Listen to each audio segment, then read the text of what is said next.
आजचा वर्धापन दिन हा राष्ट्रवादी काँग्रेस पक्षातर्फे अजितदादांना समर्पित वर्धापन दिन असा साजरा करण्यात येणार आहे।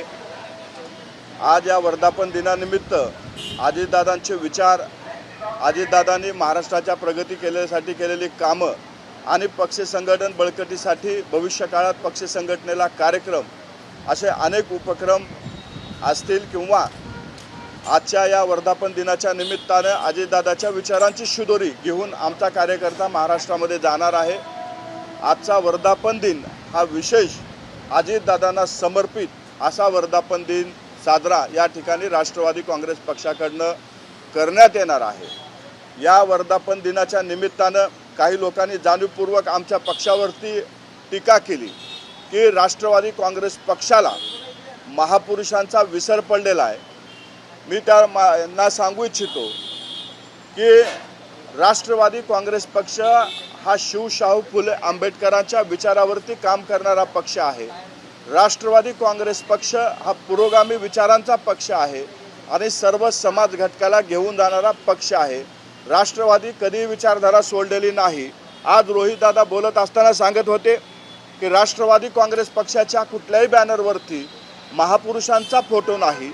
मी त्यांना सांगू इच्छितो की एक तरी आम्ही काय करतो ह्याची पूर्ण माहिती घ्या किंवा तुम्हाला जे कोणी सूत्र माहिती सांगतायत ते बदला, कारण हा वर्धापन दिन अजितदादांना समर्पित वर्धापन दिन असल्यामुळं त्यामुळं पूर्णपणे फोकस आम्ही अजितदादांवरच ठेवलेला आहे। आणि आमच्या मंचावरती महापुरुष आहेत, आमच्या मंचावरच्या बॅकड्रॉपमध्ये महापुरुष आहेत, परंतु जाणीवपूर्वक राष्ट्रवादी काँग्रेस पक्षाला टार्गेट करण्यासाठी रोहितदादांनी सकाळी ते विधान केलेले। मी रोहितदादाला आपल्या माध्यमातून सांगतो की रोहितदादा, आपलं ठेवायचं झाकून आणि दुसऱ्याचं पाहायचं वाकून तुम्ही बंद करा। कालच तुम्ही वर्धापन दिन हा यशवंतराव चव्हाण प्रतिष्ठान इथे साजरा केला। तुम्ही साजरा केलेल्या वर्धापन दिनाचे हे फोटो आहेत। तुमच्या कुठल्याही बॅनरवरती महापुरुषांचा फोटो नव्हता। हे मी तुम्हाला आज आपल्या माध्यमातून महाराष्ट्राच्या जनतेला मी दाखवू इच्छितो। ज्यावेळेस तुम्ही आमच्यावरती टीका करता त्यावेळेस स्वतः तुम्ही पाहायला पाहिजे होतं की तुमच्या बॅनरवरती तुमच्या कुठल्या कार्यक्रमामध्ये महापुरुषाचे फोटो होते का। आता माझा प्रश्न तुम्हाला आहे, तुम्ही पुरोगामी विचारधारा सोडली का, तुम्ही महापुरुषांचे विचार सोडले का, हा प्रश्न माझा तुम्हाला आहे। एकीकडे तुम्ही आमच्यावरती टीका करता आणि जाणीवपूर्वक महापुरुषाला विसरण्याचं काम तुम्ही करता।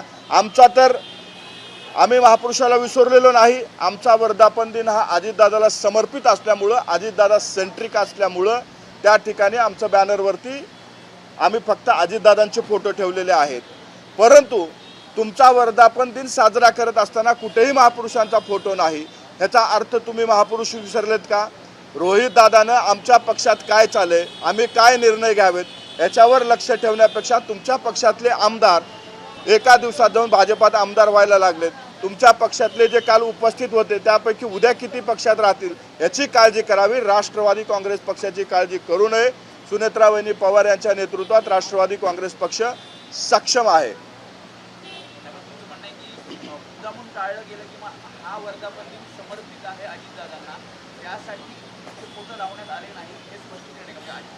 आमच्या प्रोग्राममध्ये जर आपण पाहिलात, सभागृहामध्ये आत्ता जरी आपण जाऊन पाहिलात, महापुरुषांचे फोटो आमच्या बॅनरवरती आहेत। महापुरुषांचे प्रतिमा त्या मंचावरती आहेत, त्याला अभिवादन आमचे नेते करणार आहेत। असं कुठंही महापुरुषांचा विचार सोडलेला नाही, ना महापुरुषाला अभिवादन करायचं सोडलेलं नाही। महापुरुषांच्या विचारावर चालणारा राष्ट्रवादी काँग्रेस पक्ष आहे।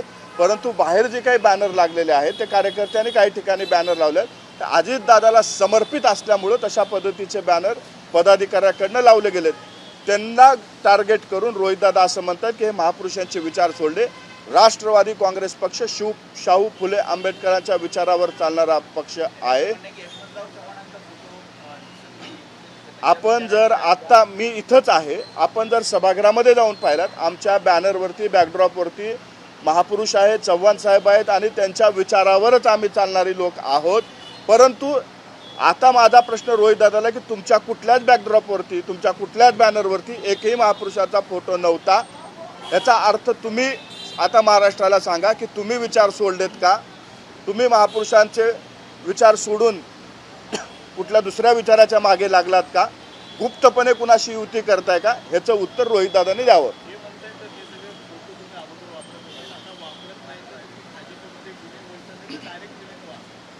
आम्ही आधी कालही महापुरुषांचे फोटो वापरायचो. आमचा एक कार्यक्रम असा दाखवा जिथं महापुरुषांना अभिवादन न करता आमचा कार्यक्रम सुरू झालेला आहे. असा एकही कार्यक्रम दाखवा जिथं महापुरुषांचे फोटो नाहीत. आमच्या आता जरी सभागृहामध्ये गेलात मंचावरती महापुरुषांचे फोटो आहेत, मंचाच्या बॅकड्रॉप बॅनरवरती महापुरुषांचे फोटो आहेत. आमचा प्रश्न रोहितदादांना आहे, तुमच्या बॅकड्रॉपवरती महापुरुषांचे फोटो नाहीत. तुम्ही विचारधारा सोडून कुण्या मित्रपक्षाला सोडून कुण्या दुसऱ्यासोबत मैत्री करण्याच्या नादात आहात का, ह्याचं उत्तर त्यांनी द्यावं. दुसरीकडे तुम्ही बसलेला आहात, तुमच्या मागे लाडक्या बहिणीचा पोस्टर खरं तर आहे. याचवरून सुमित्रा पवार यांनी आपला सुप्रिया सुळे यांनी सांगितलं की लाडक्या बहिणींना निधी दिला जातो, नावं कमी केली गेलेली आहेत. कसं बघतं या सगळ्या आरोपांना? एक तरी मी महाराष्ट्राच्या जनतेला आपल्या माध्यमातून सांगू इच्छितो, पात्र असलेल्या कुठल्याही भगिनीचं नाव हे यादीतून कट केलेलं नाही. ज्यांचं डॉक्युमेंट्स अपूर्ण होते त्या लोकांची नावं त्या ठिकाणी कट झालेले आहेत. जे पुरुष महिला बनून लाभ घेत होते त्यांची नावं त्या ठिकाणी कट झालेली आहेत. जे अपात्र होते त्यांची नावं त्या ठिकाणी कट झालेली आहेत.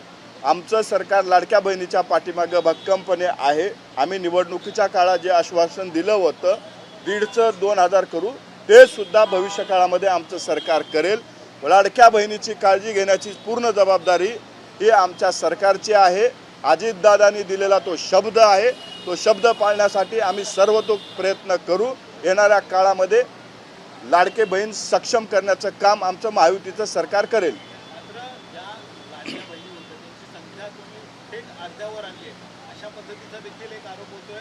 केवायसी नाही आहे, केवायसीच्या नावाखाली कापलं जात आहे, अशा वेगवेगळी कारणं देऊन तुम्ही कापले जात आहे, जाणीवपूर्वक केले जातात. कारण की निवडणुकीच्या अगोदर हे खरं दिसलं नाही का, असा देखील एक थेट आरोप होतो. मी आपल्याला एक गोष्ट सांगू इच्छितो की लाडकी बहीण अशी एक मला दाखवा ज्यांच्याकडे पूर्ण कागद होतं त्यांना अपात्र करण्यात आलेलं आहे. ज्याचे डॉक्युमेंट्स अपूर्ण होते त्यांना मात्र अपात्र करण्यात आलेलं आहे. विरोधक जाणीवपूर्वक अशा अफवा पसरवून विरोधकांनी दाखवावं एखाद्या पात्र महिलेला अपात्र करण्यात आलेलं आहे. विरोधक फक्त राजकारण करतायत. आमचं ध्येय आमच्या बहिणी सक्षम झाल्या पाहिजेत, आमच्या बहिणीला अधिक लाभ भेटला पाहिजे, यासाठीचं आमचं सरकार काम करते. खरं तर पुन्हा एकदा CSR विमानासंदर्भातील चर्चा सुरू झालेली आहे. सुमित्रा पवार खरं तर दिल्लीला काल गेल्या होत्या, त्यावेळेस CSR विमान त्यांनी वापरलं का, पहिला तर प्रश्न सुरू आहे. आणि जर वापरलं नाही तर दुसऱ्या खाजगी कंपनीचं वापरलं गेलं, काय नेमकं सत्याचं आहे? याबाबतची माझ्याकडे अधिकृत माहिती नाही.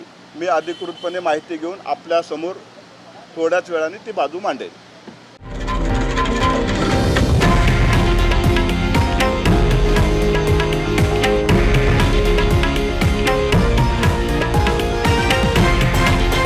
हे आहे देशातील नंबर 1 न्यूज नेटवर्क आणि आपण पाहत आहात TV9 मराठी, एकमेव.